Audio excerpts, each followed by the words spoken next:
नमस्कार विद्यार्थ्यांनो, आपण आता राज्य सरकार नावाच्या टॉपिक मध्ये भेटत आहोत.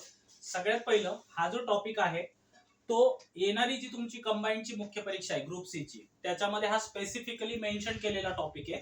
शिवाय तुम्ही बघू शकता की तुमचा जर सिलेबस उलगडून बघितला तर त्याच्यात त्यांनी केंद्र सरकार मेन्शन नाही केलंय कंबाईन ग्रुप सी च्या किंवा बी च्या मुख्य परीक्षेमध्ये, परंतु केंद्र सरकार हा घटक तुम्हाला प्रिलिमला येणार आहे. सो आपण काय करूया, पहिल्यांदा तुमचं जे मुख्य परीक्षेचा कंटेंट आहे ज्याला तुम्ही राज्य सरकार म्हणता, स्टेट गव्हर्नमेंट, ते पहिलं कव्हर करून घेऊ आणि त्याच्यानंतर आपण त्या ऍप मध्ये किंवा त्या बॅच मध्ये कोर्स मध्ये आपण नंतर केंद्र सरकार टाकू. अल्टिमेटली काय आहे की आपल्याला दोन्ही पॅटर्न, केंद्रात जो पॅटर्न आहे तोच राज्यात पॅटर्न फॉलो होतो, त्यामुळे आपल्याला ते बऱ्यापैकी पॅरलल आहे. त्यामुळे तुम्ही सगळ्यांनी पहिलं राज्य सरकार करून घ्या ह्या बॅच मध्ये आणि नंतर आपण पाहिजे तर केंद्र सरकार बॅच मध्ये ऍड करू, तेव्हा तुम्ही ते करून घ्या. दुसरी महत्वाची गोष्ट अशी आहे की तुम्ही या सगळ्याच्या नोट्स बनवा. तुम्हाला बोर्डवर जे दिसते इंग्लिश मध्ये नोट्स, त्या तुम्हाला जर इंग्लिश मध्ये वाचायच्या असतील, ज्यांना इंग्लिश मध्ये वाचतात त्यांनी त्या डायरेक्ट रेफर करू शकता, किंवा तुम्ही काय करा, स्वतःला लिहायचं असलं तर तुम्ही वही पेन घेऊन बसा. फक्त काय करा की आता जी मुख्य परीक्षा होईल त्याच्यानंतर तुम्ही हे सगळं टास्क करा. आता तुम्ही फक्त लेक्चर ऐकून परीक्षेला जा, तुम्हाला बऱ्यापैकी त्याची हेल्प होईल. आणि आपण जेवढं घेतो इथे त्याच्यातून तुम्हाला बऱ्यापैकी क्वेश्चन सॉल्व्ह होतील. फक्त तुम्ही त्याची रिव्हिजन करा, 2-3 वेळा व्हिडिओ बघा, म्हणजे डोक्यामध्ये तुम्हाला फिक्स राहील. आता सगळ्यात पहिलं तुम्हाला बोर्डवरती गव्हर्नर नाव दिसतंय, म्हणजे ज्याला तुम्ही मराठीमध्ये राज्यपाल म्हणता, इंग्लिश मध्ये त्याला म्हणतात गव्हर्नर ऑफ स्टेट. सो सगळ्यात पहिलं आपण काय करूया की तुम्हाला थोडासा बेसिक ढाचा मी समजावून सांगतो की गव्हर्नमेंट हा प्रकार काय असतो आणि आपल्या घटनेमध्ये त्याचं स्थान कसं आहे. ठीक आहे. सो सगळ्यात पहिलं आपण ब्लॅक बोर्ड वरती, व्हाईट बोर्ड वरती आपण त्याला ते सगळं डिटेल तुम्हाला समजावून देतो, म्हणजे तुम्हाला अल्टिमेटली काय होईल त्याची आयडिया येऊन जाईल थोडीशी. ठीक आहे. सो आपण पहिलं काय करूया ते समजून घेऊ, म्हणजे तुम्हाला जास्त क्लिअर होईल. ठीक आहे. सो आपण सगळ्यात पहिलं तुम्हाला ते समजावून देण्याचा प्रयत्न करू. आता एक गोष्ट अशी आहे की तुम्हाला, एक मिनिट, तर एक गोष्ट अशी आहे की तुम्हाला ह्या गोष्टींमध्ये कन्सेप्ट पहिला क्लिअर झाला पाहिजे. त्यासाठी मी तुम्हाला पहिलं गव्हर्नमेंट हा प्रकार काय ते सांगणार आहे. तर सगळ्यात पहिलं आपण इथे 2 कॉलम करूया. एक कॉलम मध्ये आपण लिहूया केंद्र सरकार, ठीक आहे, आणि दुसऱ्या कॉलम मध्ये आपण लिहूया राज्य सरकार. ठीक आहे. दुसऱ्या कॉलम मध्ये काय लिहायचं, राज्य सरकार लिहूया आपण. ठीक आहे. सो दुसऱ्या कॉलम मध्ये राज्य सरकार लिहितो मी. आता तुमच्यासाठी महत्वाचं काय बघा, तुमच्यासाठी आता सध्या मुख्य परीक्षेसाठी फक्त राज्य सरकार टॉपिक आहे, केंद्र सरकार नाहीये, ज्याला आपण इंग्लिश मध्ये म्हणतो युनियन गव्हर्नमेंट आणि याला आपण काय म्हणतो स्टेट गव्हर्नमेंट. ठीक आहे. सो आता एक लक्षात घ्या, जगातले जेवढे पण देश आहेत त्यांच्यामध्ये जनरली 2 प्रकारचा पॅटर्न फॉलो होतो. एक तर युनिटरी प्रकारचा पॅटर्न फॉलो होतो आणि दुसरा पॅटर्न असतो फेडरल प्रकारचा. आता फेडरल म्हणजे काय आणि युनिटरी म्हणजे काय? फेडरलला मराठी ट्रान्सलेट केलं तर संघराज्य होतं आणि युनिटरीला मराठी ट्रान्सलेट केलं तर एकात्मिक होतं. आता दोन्हीमध्ये जर फरक बघायचा झाला तर मी ऑलरेडी माझ्या घटनेची ठळक वैशिष्ट्ये या चॅप्टर मध्ये मी सांगितलेलं आहे. इथे थोडक्यात सांगतो कारण संदर्भ आहे. जे देश मोठे असतात आकाराने, क्षेत्रफळाने, लोकसंख्येने, तर ते देश हँडल करायला, प्रशासन करायला सोपं जावं म्हणून 2 सरकारं उपलब्ध असतात.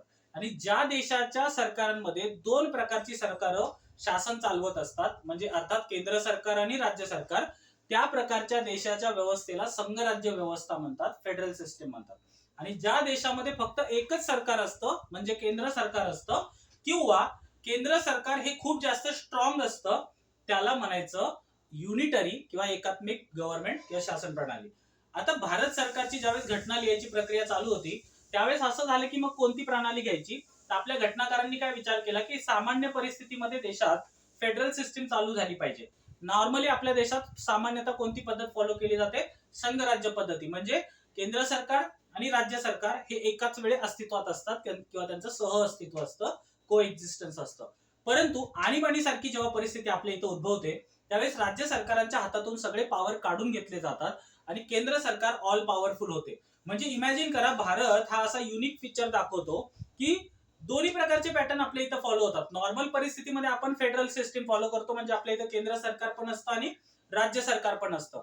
परंतु युनिटरी पॅटर्न आपण कधी फॉलो करतो असं जर विचारलं तर आणीबाणीची परिस्थिती ज्यावेळेस असते, देशात आणीबाणी ज्यावेळेस घोषित केली जाते त्यावेळेस आपल्या इथं एकात्मिक पद्धती फॉलो केली जाते. म्हणजे आपल्या इथं दोन्हींचं मिश्रण आहे. पण तुम्ही काय लक्षात ठेवायचं की आपल्या इथं मुख्यतः कुठली प्रणाली फॉलो केली जाते, सामान्यतः परिस्थितीमध्ये फेडरल सिस्टीम फॉलो केली. अजून एक महत्वाची गोष्ट तुम्हाला सांगायला आवडेल की ज्यावेळेस घटना लागू झाली त्यावेळेस आपल्या इथं दोनच सरकार होती, म्हणजे केंद्र सरकार आणि राज्य सरकार. म्हणजे घटनेमध्ये सुरुवातीला दोन सरकार असतील असं सांगितलेलं, परंतु 1992 ला आपण 73-74वी घटना दुरुस्ती ज्यावेळेस केली त्यावेळेस असं ठरलं की या दोन सरकारांना अजून एका सरकाराची जोड द्यायची आणि त्याचं नाव होतं स्थानिक स्वराज्य संस्था. म्हणजे 1992 पासून आतापर्यंत आपल्या घटनेत आता दोन सरकार नाहीयेत, तीन सरकार आहेत. म्हणजे केंद्र सरकार, राज्य सरकार जे अगोदर पासूनच होते, पण त्याला तिसऱ्या सरकारची पण जोड मिळाली आहे, ज्याला आपण म्हणतो स्थानिक स्वराज्य संस्था. त्यामुळे आता जर कोणी विचारलं तुम्हाला की आपल्या भारतामध्ये कोणत्या पद्धतीची शासन व्यवस्था आहे, तर सांगायचं तीन स्तरीय शासन व्यवस्था आहे. 3 टियर गव्हर्नमेंट सिस्टीम आहे. फर्स्ट युनियन गव्हर्नमेंट म्हणजे केंद्र सरकार, सेकंड स्टेट गव्हर्नमेंट ज्याला आपण राज्य सरकार म्हणतो, आणि तिसरं स्थानिक स्वराज्य संस्था म्हणजे लोकल सेल्फ गव्हर्नमेंट. म्हणजे तीन प्रकारची शासन प्रणाली आपल्यात फॉलो होते. सो आपण याच्यातला कुठला स्तर बघायचा आहे आताच्या ह्याच्यामध्ये, आपल्याला स्टेट गव्हर्नमेंट बघायचं आहे. ऍक्च्युली हायरार्की मध्ये केंद्र सरकार पहिल्यांदा आपण बघतो, परंतु आता तुमची एक्झाम आली आणि तुम्हाला फक्त राज्य सरकार त्यांनी टॉपिक मेन्शन केलंय, आपण पहिल्यांदा फक्त राज्य सरकार कव्हर करून घेऊ आणि नंतर आपण केंद्र सरकार सुद्धा टच करून टाकू. ठीक आहे, क्लिअर आहे? सो आय होप की मी तुम्हाला एक बेसिक गोष्टींची आयडिया दिलेली आहे. इथं केंद्र सरकार लिहिलंय, इथे राज्य सरकार लिहिलंय. तर राज्य सरकारमध्ये आणि केंद्र सरकारमध्ये कशा पद्धतीने रचना असते ती तुम्हाला आता दाखवून देतो. आता सगळ्यात पहिलं आपलं जे केंद्र सरकार आहे त्याच्यात तीन गोष्टी मुख्यतः बघायला मिळतात. तीन गोष्टी मुख्यतः बघायला मिळतात. एक असतं कार्यकारी मंडळ. ठीक आहे, एक काय असतं? कार्यकारी मंडळ, ज्याला तुम्ही इंग्लिश मध्ये म्हणता एक्झिक्युटिव्ह. दुसरं असतं तुमचं ते म्हणजे लेजिस्लेचर, ज्याला मराठीत म्हणतात कायदे मंडळ, ज्याला तुम्ही इंग्लिश मध्ये म्हणता लेजिस्लेचर. आणि तिसरं असतं ते म्हणजे न्याय मंडळ.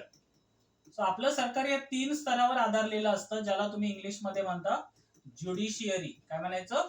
ज्युडिशियरी. सो बघा परत एकदा सांगतो, सरकार तीन याच्यात डिवाइड झालेलं असतं: कार्यकारी मंडळ, कायदे मंडळ आणि न्याय मंडळ. पाहिजे तर याला फक्त केंद्र शब्द पुढे लावायचा, म्हणजे ते केंद्राचं आहे असं दिसतं, कारण पुढे जाऊन तुम्हाला राज्याचं पण असणार आहे ना, त्यामुळे इथं मी केंद्र शब्द लिहिलेला आहे. सो केंद्राचं कार्यकारी मंडळ, राज्याचं कार्यकारी मंडळ, केंद्राचं कायदे मंडळ, राज्याचं कायदे मंडळ किंवा विधानमंडळ, आणि न्याय मंडळ केंद्राचं पण आहे तसंच राज्याचं सुद्धा असतं.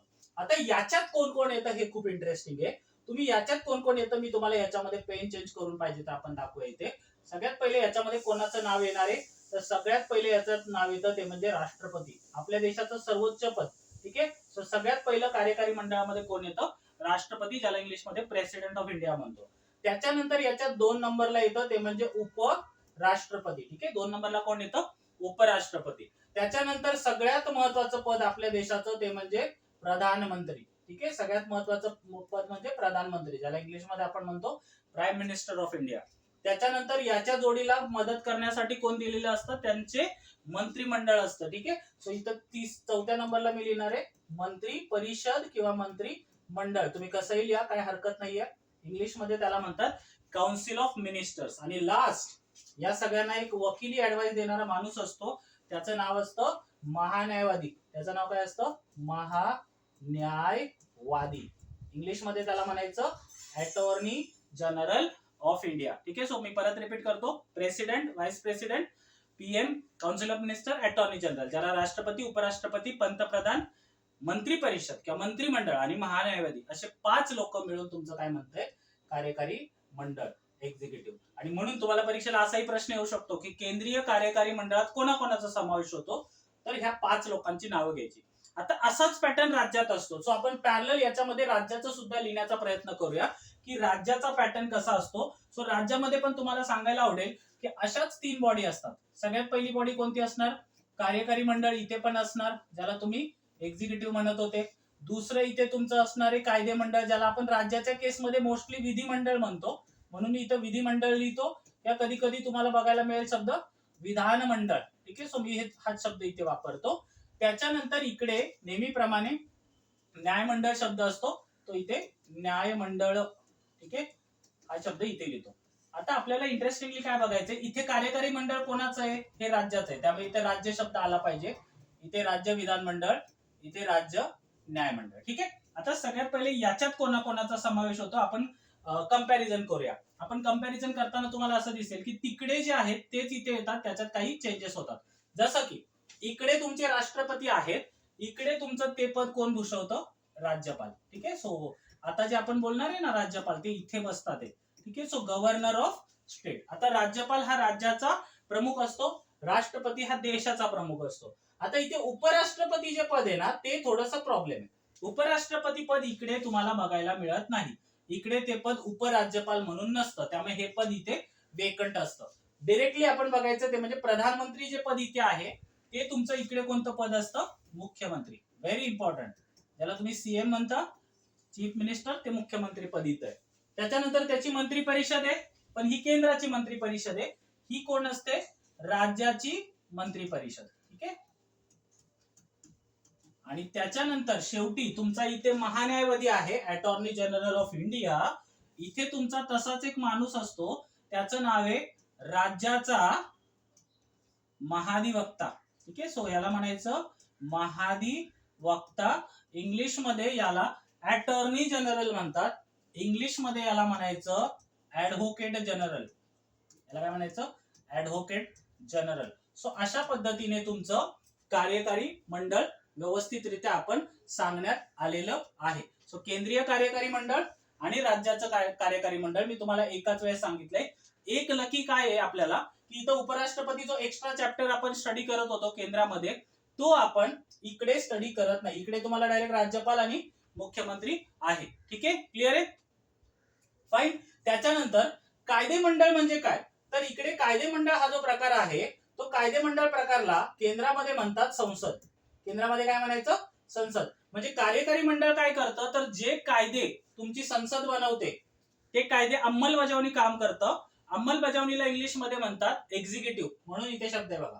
सो एक्झिक्युटिव्हचं काम काय असतं की हे लोक जी कायदे बनवतात त्या कायद्यांची अंमलबजावणी करायची आणि यांचं काम असतं कायदे बनवणे, म्हणून याला म्हणतात कायदे मंडळ. ठीक आहे. सो केंद्रातलं कायदे मंडळ म्हणजे संसद आहे.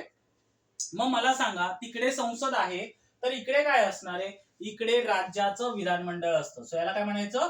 राज्याचं विधानमंडळ. इंग्लिश मध्ये त्याला म्हणतात स्टेट लेजिस्लेचर. इंग्लिश मध्ये काय म्हणायचं? State legislature. त्याच्यानंतर आपण बघू शकतो की इकडे केंद्रीय न्यायमंडळ म्हणजे काय प्रकार आहे? केंद्रीय न्यायमंडळ म्हणजे इथं असतं सुप्रीम कोर्ट ऑफ इंडिया, ज्याला तुम्ही म्हणता सुप्रीम कोर्ट किंवा मराठीत काय म्हणायचं त्याला? सर्वोच्च न्यायालय म्हणायचं. ठीक आहे. सो इथं केंद्रीय न्यायमंडळ म्हणजे सर्वोच्च न्यायालय असतं. इकडे राज्य न्यायमंडळ मध्ये मग कोण येणार मला सांगा? उच्च न्यायालय येणार. ठीक आहे. उच्च न्यायालय येणार, शिवाय त्याला इंग्लिश मध्ये आपण हायकोर्ट म्हणतो, प्लस दुय्यम न्यायालय किंवा कनिष्ठ न्यायालय सुद्धा येतात. सो कनिष्ठ न्यायालय. आता तुम्ही असं कनिष्ठ न्यायालय म्हणजे कोणतं? तर जिल्ह्यामध्ये जी न्यायालय असतात ना ती. सो जिल्हा न्यायालय इथं तुम्हाला बघायला मिळतात. So high court plus subordinate court असं त्याचं स्ट्रक्चर असतं, म्हणून ते राज्यातलं न्यायमंडळ आहे. एवढंच नाहीये, केंद्रामध्ये अजून एक व्यक्ती सरकारचा भाग असते, पाहिजे तर ते पण तुम्हाला सांगून टाकतो. ती म्हणजे पाहिजे तर आपण कुठे लिहूया बरं? एक काम करूया, इथे ऍड करूया त्याला. ठीक आहे. आणि त्या व्यक्तीला म्हणतात कॅग. त्या व्यक्तीला काय म्हणायचं? कॅग. मराठीत त्याला काय म्हणायचं? महालेखा परीक्षक किंवा महालेखा तपासनीस असं सुद्धा म्हणतात. त्यामुळे कॅग हा सुद्धा तुमचा केंद्र सरकारचा घटक असतो. आता तुम्हाला प्रश्न पडेल की सर कॅग जर का हा घटक आहे केंद्र सरकारचा, मग तशीच बॉडी इकडे कोणती आहे? तर राज्यात एक लक्षात घ्या, कॅग हा केंद्र सरकार आणि राज्य सरकार दोघांना पण लागू असतो, कॉमन असतो. त्यामुळे जसं केंद्रात कॅग आहे तसं प्रतिरूप राज्यात बघायला मिळत नाही. हाच व्यक्ती किंवा ह्याचं जे ऑफिस आहे तेच राज्य सरकारचं पण काम करतं, ऑडिटचं. ऑडिट हे त्याचं काम असतं. नावातच बघा ना, कॅग म्हणजे काय? ते इथे जे ए आहे, हा जो शब्द आहे ए, तो ऑडिट साठी आहे. सी शब्द कशासाठी आहे? कंट्रोलर ऑडिटर जनरल असं त्याचं फुल फॉर्म आहे. म्हणजे तो पूर्ण देशाचा सरकारचा जो खर्च असतो तो ऑडिट करतो. शिवाय राज्यांचा इव्हन तुमच्या तिसरं जे स्तर आहे काय म्हणतात त्याला, स्थानिक स्वराज्य संस्था, त्यांचं पण ऑडिट करतो. म्हणजे कॅग ही एकात्मिक संस्था आहे पूर्ण भारत सरकारसाठी आणि राज्य सरकारांसाठी सुद्धा. त्यामुळे तिकडे मी कॅग लिहिणार नाही, त्यामुळे कन्फ्युज व्हायचं नाही, इथे तुम्हाला आयोग फसवू शकतं. सो अशा रीतीने मी तुम्हाला स्ट्रक्चर सांगण्याचा प्रयत्न केलाय. व्हेरी व्हेरी इम्पॉर्टंट स्ट्रक्चर आहे. हे जर कळलं तुम्हाला तर तुम्हाला कळेल की भारतामध्ये संघराज्य पद्धती कशा पद्धतीने फॉलो होते. फक्त एक लक्षात ठेवायचं की आणीबाणीच्या परिस्थितीमध्ये राज्य सरकारांचे सगळे अधिकार काढून घेतले जातात आणि केंद्र सरकार स्वतःच्या हातात ते अधिकार सगळे एकवटते. आणि म्हणून केंद्र सरकार आणीबाणीमध्ये पॉवरफुल असतं. म्हणून भारताला तुम्ही पूर्ण संघराज्य नाही म्हणू शकत. भारताला तुम्ही पूर्ण संघराज्य नाही म्हणू शकत अमेरिकेसारखं, किंवा भारताला पूर्ण ब्रिटन सारखं एकात्मिक शासन प्रणाली पण नाही म्हणू शकत तुम्ही. मग भारताला काय म्हणायचं? भारत हा अर्ध संघराज्य प्रणाली दाखवतो, म्हणजे कॉसी फेडरल आहे भारत. आणि बऱ्याच वेळा तुम्हाला प्रश्न पण विचारले जातात याच्यावरती की कोणत्या तज्ञाने काय कमेंट केलं आपल्या संघराज्य पद्धतीवरती. जसं कॉसी फेडरल ही जी कमेंट आहे ती यांनी दिलेली आहे. केसी वियर नावाचे जे तज्ञ होते ते म्हणालेले की भारत हा कॉसी फेडरल आहे, म्हणजे अर्ध संघराज्य आहे. तसंच तुमचं मॉरिस जोन्स आहे ते म्हणालेले आपल्याला की तुम्ही काय म्हणतात त्याला कोऑपरेटिव्ह फेडरलिझम आहे. किंवा अजून एखादी व्यक्ती होती ऑस्टिन नावाची, ते आपल्याला वेगळंच म्हणालेले की तुमचं बार्गेनिंग फेडरलिझम आहे. सो अशा पद्धतीने वेगवेगळे कमेंट आलेले आहेत आपल्या फेडरलिझम वरती. पण काही फरक पडत नाही. ज्या पद्धतीने आपल्या घटनेमध्ये आपल्या सरकारांचा उल्लेख केलेला आहे, आपली सरकार बनवलेली आहेत, त्या पद्धतीने आपल्याला व्यवस्थितरित्या रचना दिलेली आहे. सो आपण काय करायचं आता, हे तुमचं पार्ट 1 मध्ये मी तुम्हाला एक्सप्लेन करण्याचा प्रयत्न केलाय. आता आपलं सरळ जी जंप आहे आपली, ही सरळ जंप आपण कुठे करायची तुम्हाला दाखवतो. सरळ जंप आपण इथे राज्यपाल या टॉपिक वरती करायचंय. आणि मस्तपैकी तुम्हाला मी राज्यपाल पहिल्या सिरीज मध्ये, त्याच्यानंतर आपलं टार्गेट असणार मुख्यमंत्री, मंत्री परिषद, आणि शेवटी तुमचं राज्याचं विधानमंडळ. आणि त्याशिवाय आपल्याला महाधिवक्ता पण स्टडी करायचा आहे. सो अशा रीतीने आपण हे पूर्ण तुमचा जो प्रकार आहे तो इथे स्टडी करणार आहे स्टेट गव्हर्नमेंट मध्ये. जर सिलेबस मध्ये तुमच्या हायकोर्ट मेन्शन असेल तर मी तुम्हाला हायकोर्ट पण स्टडी करायला व्हिडिओ टाकतो. पण पहिली प्रायोरिटी आपली अशी असणार आहे, मुख्य परीक्षेपर्यंत तुमच्या हे कव्हर करून मी तुम्हाला देतो, म्हणजे तुम्हाला परीक्षेला याचं हेल्प होईल. आणि नंतर आपण हा सगळा जो टॉपिक आहे, हा सगळा जो पसारा आहे, त्याच्यावरती आपण व्हिडिओ बनवणार आहे. सो सगळ्यात महत्वाची गोष्ट जी आहे ती तुम्हाला मी सांगितलेली आहे. अशा रीतीने आपण पुढच्या लेक्चर मध्ये सरळ राज्यपाल या टॉपिक वरती भेटूया. ठीक आहे, थँक्यू, ऑल द बेस्ट.